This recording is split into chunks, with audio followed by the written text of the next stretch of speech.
lien. Ok. Donc, le but aujourd'hui, c'est de faire un jeu un peu ludique pour en apprendre un peu plus sur le handicap. Donc, on a pris un modèle du Trivial Pursuit. Donc, on verrait, il y a quelques variantes, mais globalement, on retrouve à peu près les mêmes catégories de questions. Et le but, c'est de répondre correctement. Alors, le but du jeu, c'est de répondre correctement aux questions posées. Et si vous répondez correctement, ça vous fait un point. Donc, on va essayer de jouer collectivement aujourd'hui. Et le but, c'est de gagner le plus de points pour voir ensuite à quel niveau vous vous situez. Donc, si vous avez entre 12 et 8 points, c'est expert absolu. Entre 8 et 4 points, des connaisseurs. Et entre 4 et 0 points, plutôt novice. Donc, on va avoir un plateau où on aura un lancer de dés et on se déplacera sur le nombre indiqué par le dé. Et du coup, ça définira la catégorie de questions à laquelle on répondra. Et du coup, une fois qu'on arrive à l'arrivée, on comptera le nombre de points et comme ça, vous connaîtrez votre catégorie. Alors, du coup, on va commencer. N'hésitez pas à prendre la parole, hein, comme on n'est pas beaucoup, à prendre le micro et à donner vos réponses à l'oral. Donc, on a d'abord un 2. Donc, c'est parti. Et donc, on arrive sur art et littérature. Alors, on voit Fabienne Rakitic, je relance les étudiants pour qu'ils puissent se connecter. Je crains qu'ils soient en examen. Ok.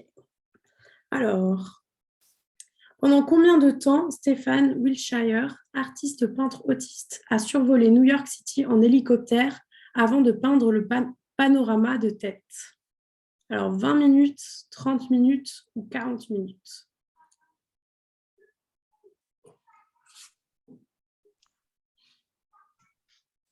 Question bien spécifique. Ouais, je suis d'accord avec Fabienne, je dis aussi 20 minutes. Moi aussi, je serais sur 20 minutes. Ok, 20 minutes, alors on regarde la réponse.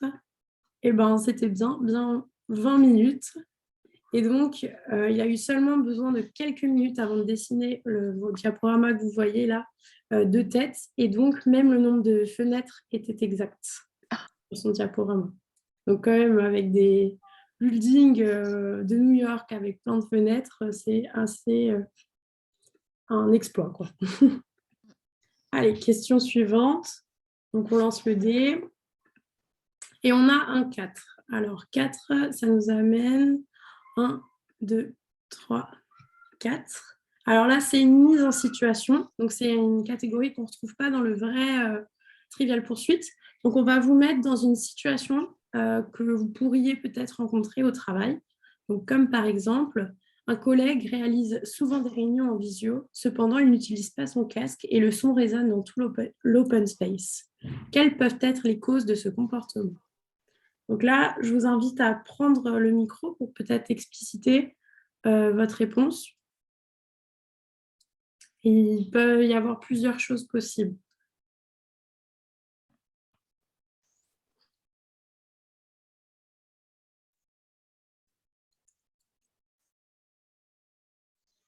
Peut-être un handicap qui vous viendrait à l'esprit.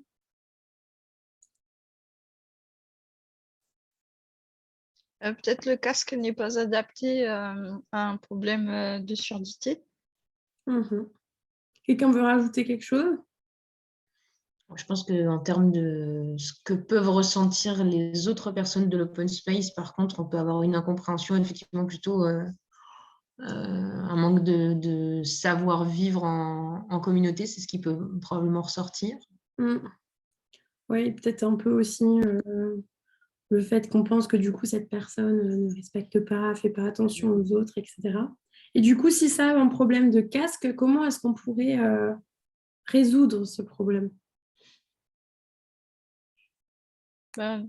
Nous, en fait, on fait venir nos spécialistes pour faire une analyse du poste de travail et ils vont déterminer le meilleur moyen de répondre aux besoins. Ok. Oui, ouais, c'est bien. Et du coup, nous, ce qu'on a mis, c'est que pareil, le collègue est peut-être malentendant et appareillé, et qu'il y a certains appareils qui ne sont pas compatibles avec des casques ou des appareils audio, et c'est pour ça que il met sur haut-parleur. Malheureusement, dans un open space, ça peut poser problème. Et donc, comme nous, solution, on a mis lui donnant une salle à disposition pour qu'il soit isolé et qu'il puisse écouter de manière convenable le son fort sans déranger personne, quoi. Ok.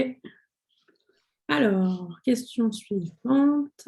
On a fait un 1. Et donc, le 1, on arrive sur la question sciences et nature. Alors, les hommes sont plus souvent porteurs de handicap que les femmes. Vrai ou faux?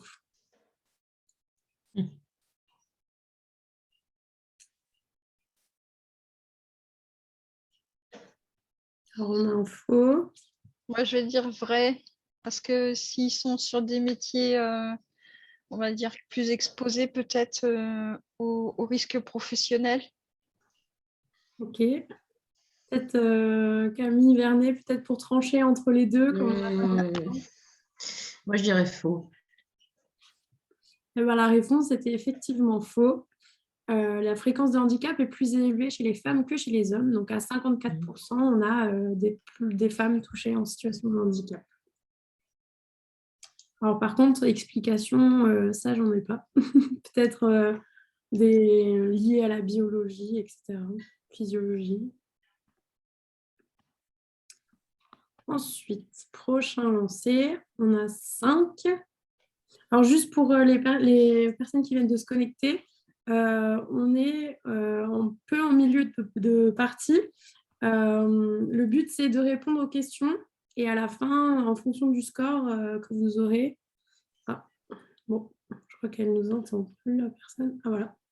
En fonction du score que vous aurez, ça vous donnera un niveau un peu pour savoir à quel point vous connaissez en handicap.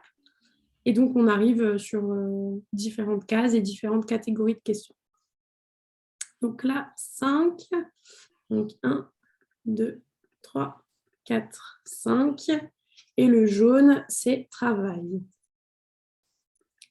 Alors, depuis la loi du 11 février 2005, quel est le quota d'obligation d'emploi de travailleurs en situation de handicap pour les employeurs de plus de 20 salariés? 5%, 6%, 7%. C'est 6. Oui, effectivement, c'est 6%. Et du coup, cette loi a pour objectif d'impliquer davantage les employeurs dans la mise en œuvre des mesures pour l'emploi des travailleurs en situation de handicap. Et s'ils ne respectent pas ce quota de 6%, ils sont soumis à une contribution financière qui sera reversée pour favoriser l'insertion des personnes en situation de handicap. Donc, l'un dans l'autre, au final, même s'ils payent et qu'ils ne respectent pas ce quota, l'argent sert quand même, au final, pour l'insertion professionnelle. Ok, alors, prochain, on a un 4. Donc, 1, 2, 3, 4. Alors, la croix, si on tombe dessus, on passe le tour. Et donc, la prochaine question, c'est géographie et histoire. Quel pays a le meilleur taux d'emploi des personnes en situation de handicap en Europe? Le Luxembourg, la Hongrie ou la Suède? Les pays scandinaves sont très forts. On a aussi Suède dans le chat. Ouais, Suède. Donc, on part sur Suède. Ouais, allez. Eh ben, effectivement, c'était Suède. Et du coup, la Suède a un taux d'emploi de 66,2%. Et la Hongrie, c'est le moins bon taux d'Europe, avec seulement 23,7%. Et la France a un taux d'emploi des personnes en situation de handicap de 37%. Donc, voilà, on se situe un peu au milieu, quoi. Alors, prochain lancer D, on tombe sur un 2. Alors, 2, ça nous amène à 1, 2. Et le rose, c'est le divertissement. Alors, divertissement, qui a été l'égérie de l'AGFIP, Fonds pour l'insertion professionnelle des personnes en situation de handicap, en 2010? Jamel Debbouze, Mimi Mati ou Gilbert Montagnier? L'AGFIP, on précise, c'est pour les entreprises privées Et le FIPHFP, c'est pour la fonction publique. Alors, on a Jamel Debbouze dans le chat. Est-ce que quelqu'un a une autre idée? Allez, je vais dire Mimi Mati. Comme ça, on a tout le monde de représenté. Voilà.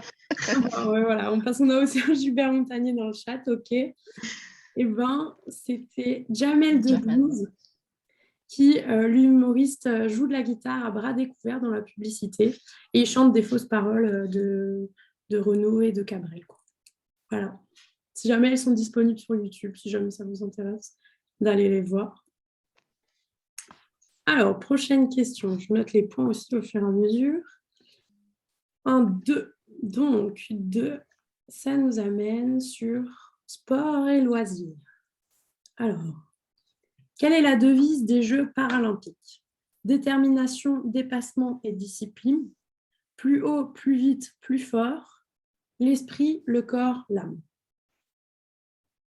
La deuxième, c'est celle des Jeux Olympiques. Moi, je ne savais pas qu'il y en avait une autre.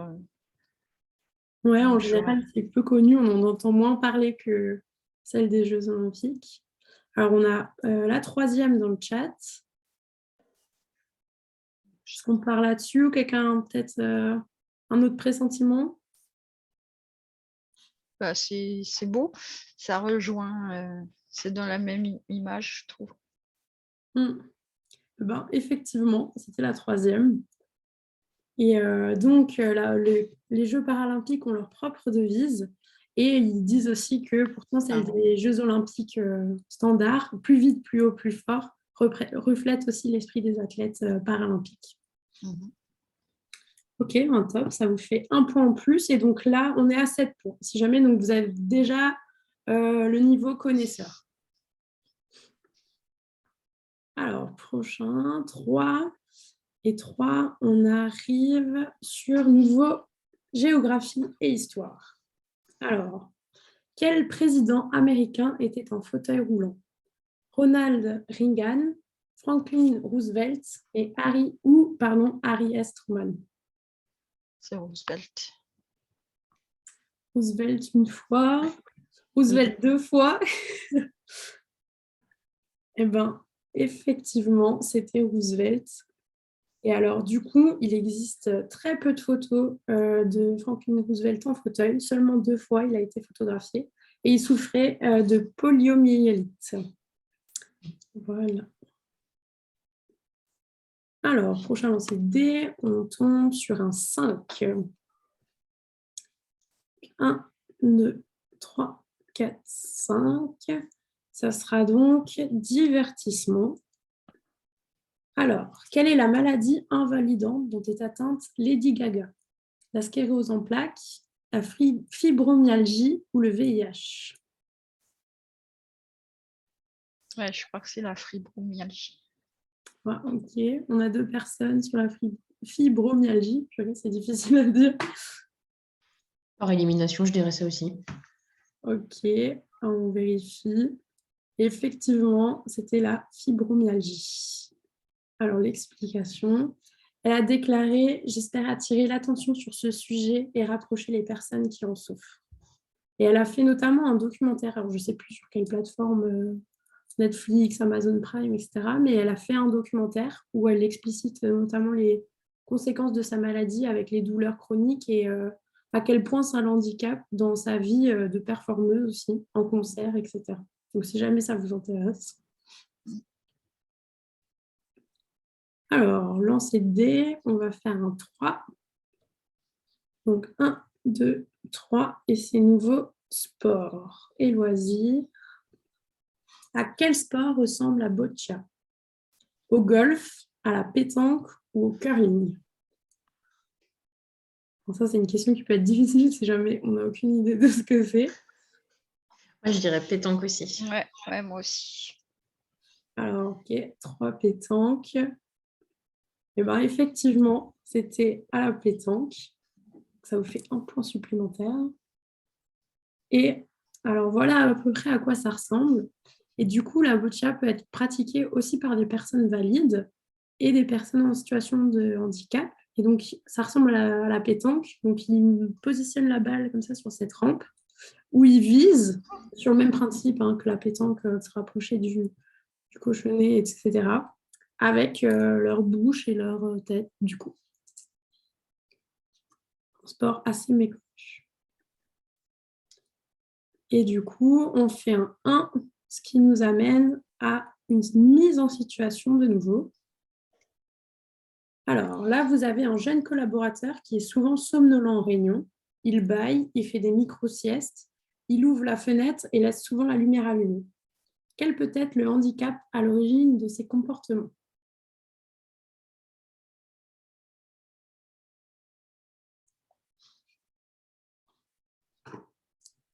Alors, il y a peut-être plusieurs choses qui sont possibles.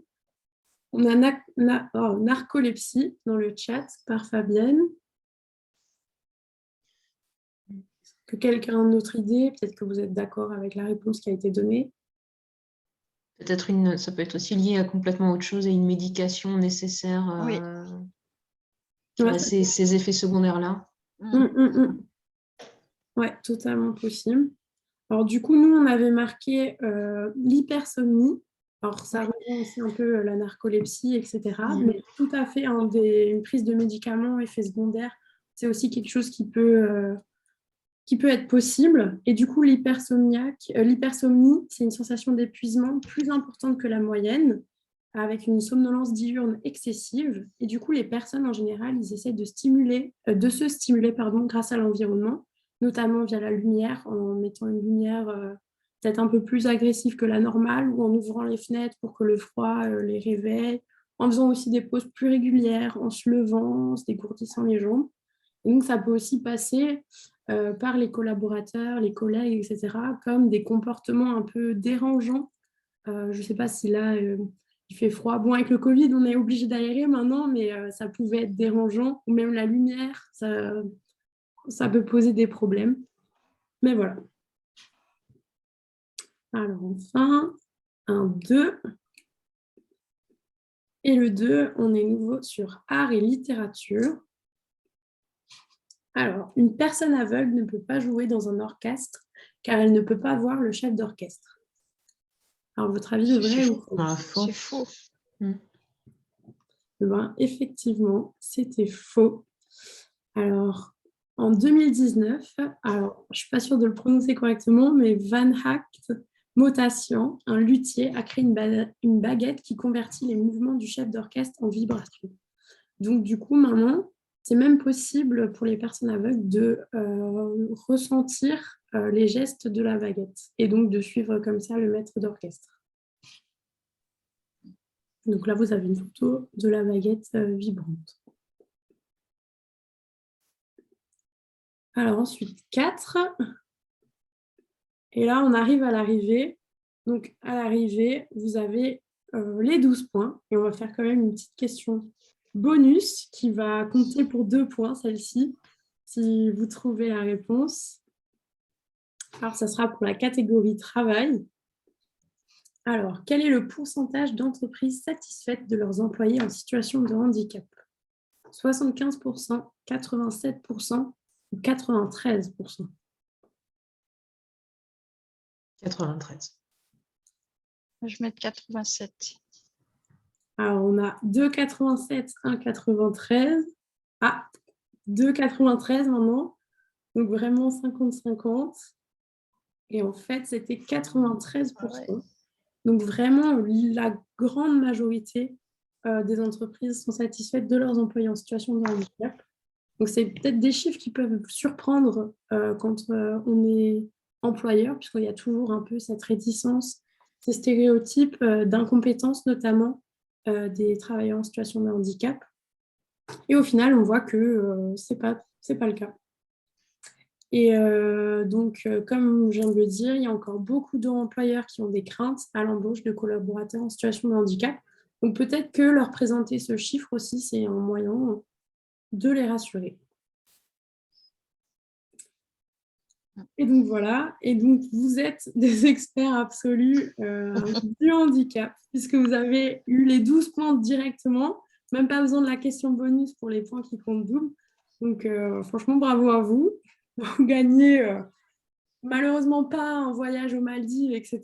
Mais au moins, vous avez l'auto-récompense, quoi. Voilà, bah écoutez, c'est fini. Je pensais que ça durait un peu plus longtemps, qu'un peu plus de débat s'il y avait eu un peu plus de monde. Mais voilà, je sais pas, peut-être que ça vous a quand même appris des choses. Est-ce que ça vous a plu?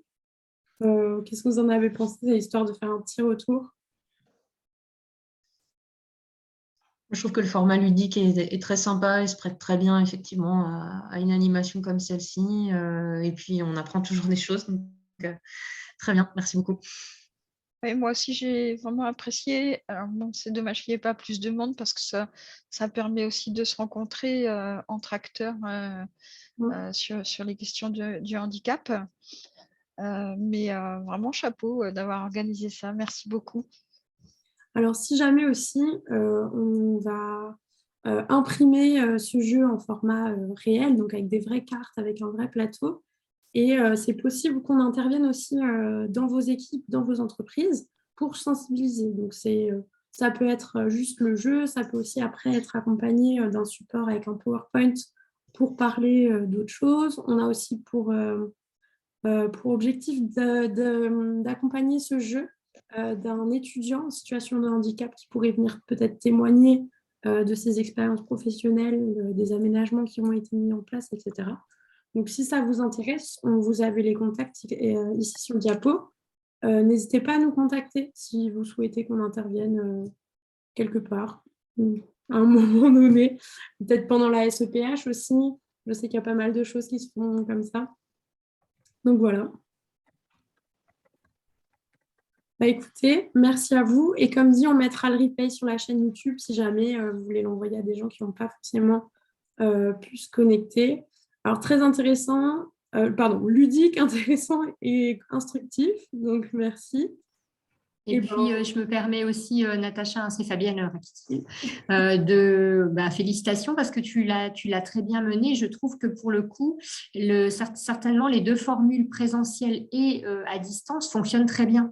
Et je trouve que ça peut vraiment ouvrir le débat. Alors, c'est vrai que j'imagine que les étudiants, comme je l'ai dit dans le chat, sont en examen cette année, donc c'est compliqué de les mobiliser. C'est vrai qu'on n'a pas toujours tous les calendriers en tête. On s'était dit avant les fêtes, ça va être un moment intéressant, mais en fait, je vois bien dans tous les... J'ai animé une table ronde cette semaine en psycho. Ils devaient être 60, ils étaient 20 parce qu'ils sont dans leur révision, donc c'est compliqué.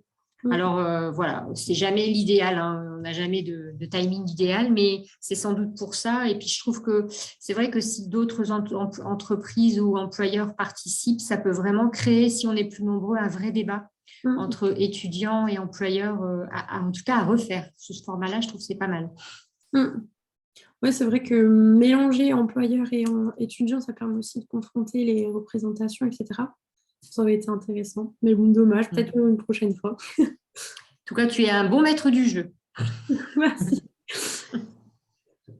Bah, écoutez, merci à vous. Je vous libère plus tôt que prévu. Du coup, on a été assez rapide. Et bon appétit. Merci, Bravo pour le bonne format, journée. bon appétit. Au revoir. Au Bon revoir. appétit. Au revoir, bon appétit.